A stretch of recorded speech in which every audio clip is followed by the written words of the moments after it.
Eu sou a Thaís Bambosi, eu sou coordenadora de conteúdo na Nano. E no Nano Ateliê de hoje a gente vai visitar o espaço de trabalho do Renan Telles. O Renan é um artista representado pela Aura Galeria. E vamos lá conferir um pouco.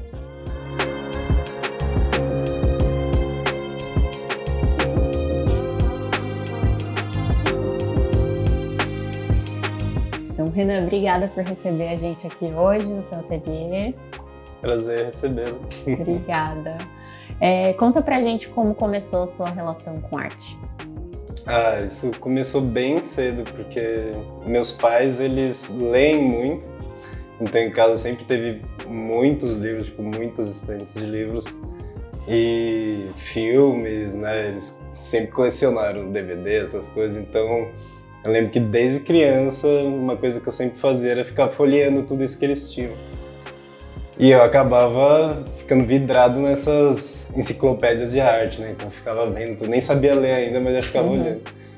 E aí eu lembro que, não sei se era a primeira série, segunda série, aqui na periferia teve um programa que, quando tinha uma Bienal, eles pegavam o ônibus de excursão e levavam as crianças para a Bienal. Então aí foi, acho que a primeira vez que eu fui numa exposição e foi logo a Bienal. Então foi algo fascinante, assim, tipo, só coisas gigantescas, 1000 coisas, né, num dia só. Então ali eu tinha certeza já que eu era artista, eu não sabia o que ia fazer, né? E aí você foi, depois disso, quando foi prestar vestibular, você decidiu estudar arte? Então, eu queria... Eu lembro que na época eu queria fazer, né, faculdade de arte, mas todo mundo falava que arte não era profissão. Sim. Então, me indicaram, faz ou arquitetura ou design. E aí eu lembro que a arquitetura na USP era tempo integral, então eu pensei, não vai dar pra fazer, senão não vou conseguir trabalhar, né? Então eu fui e vi design e acabei estudando desenho industrial. Na época era desenho industrial, né? Desenho não tinha industrial. design, né? Isso. E aí, conta um pouco pra gente do seu processo criativo, como que você trabalha. Então, eu lembro que quando eu comprei a primeira câmera, assim, eu percebi que era a ferramenta que eu queria usar, né? Então, a fotografia acho que foi o caminho, assim, que eu entendi que com a fotografia eu conseguia produzir.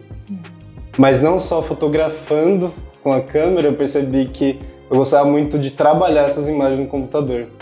Então, imagem de anos, eu ficava ali revirando, sempre mexendo, fazendo montagem, tratando cores várias vezes, várias formas diferentes. Então, a fotografia virou meu processo criativo, que é tanto sair na rua ou encontrar pessoas para fazer fotografia, como pegar imagens e trabalhar elas no computador, seja trocando o cenário, personagens, então é uma coisa que eu brinco bastante, assim.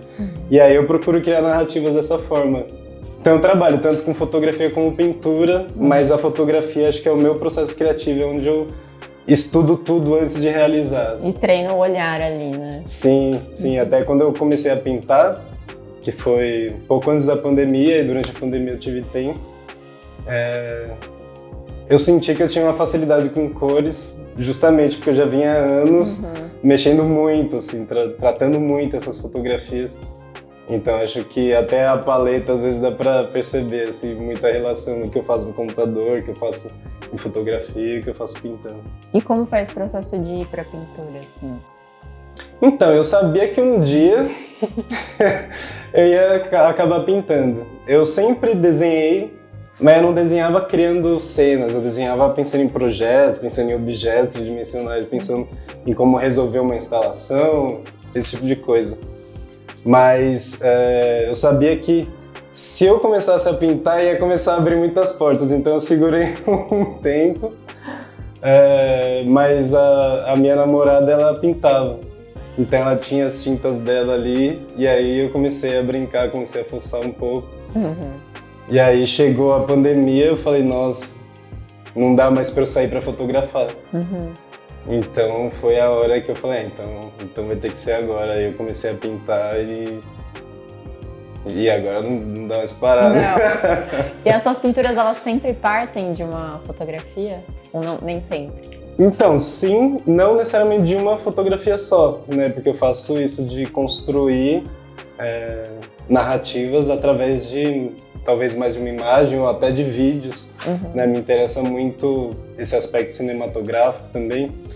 Então, eu acabo resolvendo como fotografia primeiro e depois eu pinto. Então, sim, vem de uma imagem digital. E como que é o seu processo de trabalho, assim? Você gosta de trabalhar de dia, tarde? Vem todo dia pro ateliê? Qual que é a sua rotina?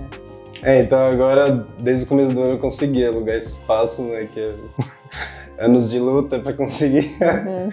Então agora eu tô tentando aproveitar ao máximo, né? Nem sempre é possível porque no trabalho de artista existem outras demandas, né? Às vezes você tem que escrever, às vezes você tem que fazer entrevistas, às vezes você tem que ir em outros lugares, mas sempre que possível eu tento vir todo dia para o ateliê.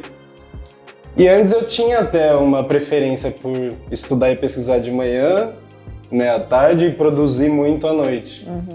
Mas hoje com o ateliê eu percebo que eu prefiro chegar de manhã e já pôr a mão na massa, então eu acho que inverteu, assim.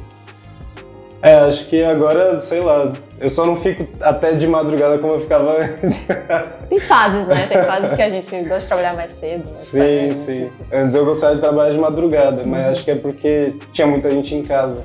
Era o momento que tava tudo silêncio. Agora que tem esse espaço, eu prefiro vir de manhã e ficar o dia. E você gosta de trabalhar com acrílica, óleo? Quais são as tintas que você usa? Eu cheguei a fazer um curso com um casal de idosos que era de acrílica e eu odiei. Parece que ela não desliza, né? E ela não cobre, né? Então você tem que fazer várias camadas e pra mim eu gosto de pintar meio que como uma impressora, assim, do começo ao fim.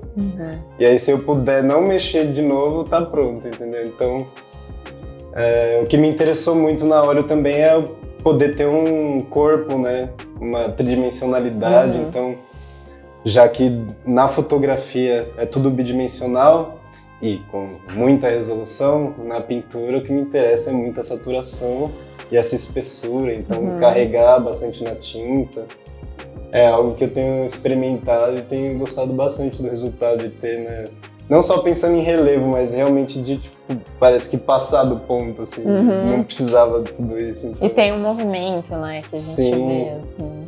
Então fica o registro, né, de todas as pinceladas, eu gosto. Eu prefiro do que ficar meio que alisando muito, penteando muito e também tentando chegar em algo perfeito, hiperrealista. Sim. E pra gente encerrar aqui, a última pergunta é suas referências e inspirações. Nossa, é muita coisa, com certeza. Né, eu sempre gostei de ver muita coisa, tipo, até se eu tô em casa no YouTube, eu tô tentando ver as feiras internacionais, né, galerias que eu nunca fui, mas eu fico vendo vídeo. Agora eu citaria, acho que o Theaster Gates, que é um artista negro de Chicago, que ele, além de ter a produção de pintura, ele faz esculturas, faz cerâmicas, trabalha com fotografia, com performance, com música e principalmente ele trabalha com a própria comunidade, criando acesso à cultura para essa comunidade da periferia de Chicago. Então é algo que eu também tenho uma relação que eu faço, trabalhos assim também. Então acho que é a pessoa que eu vejo assim como alguém que mostra que é possível um artista contemporâneo realmente não se fixar numa mídia apenas, mas ter todo esse trabalho que se torna coerente porque uma série apoia a outra. E também acho que é uma questão do artista negro que é tentar devolver isso para a comunidade. E sempre que você ganha um pouquinho, você já tenta compartilhar um pouquinho também. Então acho que é ele. Sim. Obrigada por receber. Foi muito legal falar com você. E é isso. Obrigado. É isso, pessoal. Até o próximo vídeo.